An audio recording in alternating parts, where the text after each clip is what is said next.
Hey, good morning, everybody. Again, this is Pastor Randy Carr, Beaver Dam Mennonite Church here.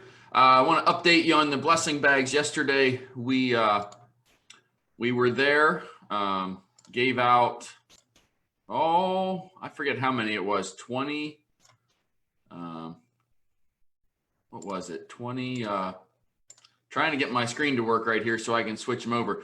We gave out 20 some bags. Anyhow, so we have enough supplies left. I can't get it to work, so we'll just switch back over and do this.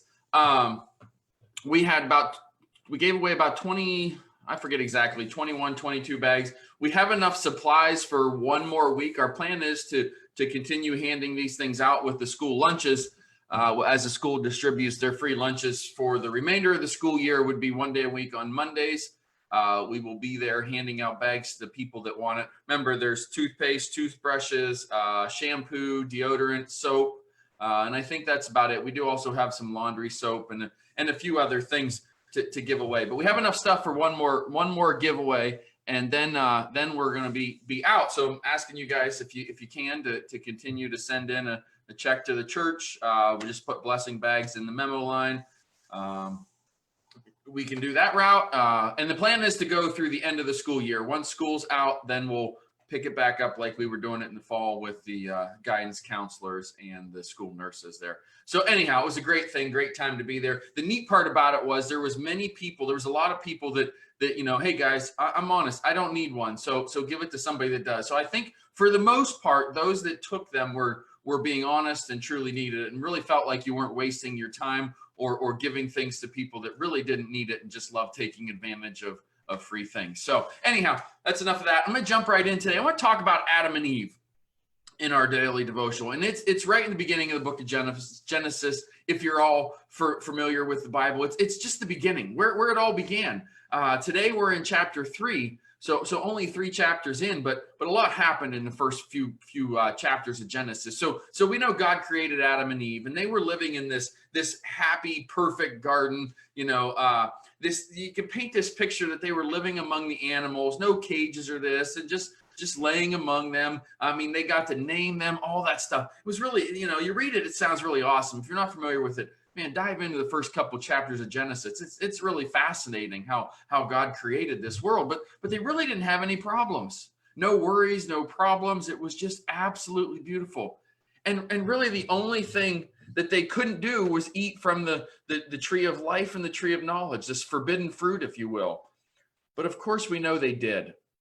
They disobeyed God, and the first sin, of course, is often referred to as this original sin, because they ate from the tree of knowledge that God had forbid them. And when they ate, then all of a sudden they noticed they're naked.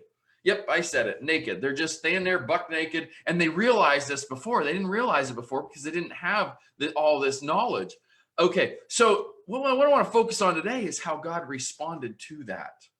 And I want to read that here. And this is just this grace-filled, God-filled response. And of course, they did also have to deal with the consequences of their decision, their sin. But here I want to focus on this. In chapter 3, verse 21, the Lord made clothes from animal skins for the man and his wife. Yes, they were married, and he dressed them.